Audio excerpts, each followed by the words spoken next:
रोहित पवारांच्या कोंडीचे मित्रपक्षांकडूनच प्रयत्न। राम शिंदे यांची विधान परिषदेवर निवड झाल्यामुळे आता आमदार रोहित पवार यांच्या विरोधात उमेदवार कोण? महायुती समोर असा प्रश्न असताना आता महाविकास आघाडीतील नेते रोहित पवार यांच्या विरोधातच दंड थोपटू लागले आहेत। गेल्या विधानसभा निवडणुकीत प्रथमच निवडणुकीच्या रिंगणात उतरलेल्या राष्ट्रवादी काँग्रेसचे उमेदवार रोहित पवार यांना 1,35,824 मते मिळाली होती, तर भाजपचे तत्कालीन पालकमंत्री राम शिंदे यांना 92,477 मते मिळाली होती। पालकमंत्री असूनही व परंपरागत मतदारसंघ असूनही राम शिंदे यांना पराभव पत्करावा लागला होता। मात्र या विधानसभा निवडणुकीच्या वेळी परिस्थिती काहीशी वेगळी आहे। रोहित पवार यांच्या कार्यपद्धतीवरून महाविकास आघाडीतील स्थानिक नेते पदाधिकाऱ्यांमध्ये नापसंतीचे वातावरण आहे। मित्र पक्षातील पदाधिकाऱ्यांकडूनच रोहित पवार यांची कोंडी करण्याचे प्रयत्न सुरू आहेत। महाविकास आघाडीतील स्थानिक नेत्यांनी गावोगावी जाऊन बाहेरचा उमेदवार नको असा प्रचार सुरू केला आहे। त्या विरोधात आमदार रोहित पवार यांच्या समर्थकांनी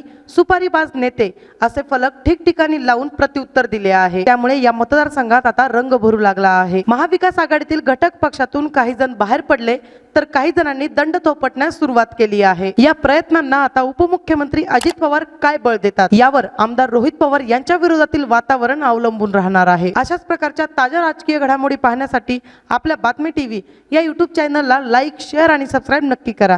धन्यवाद।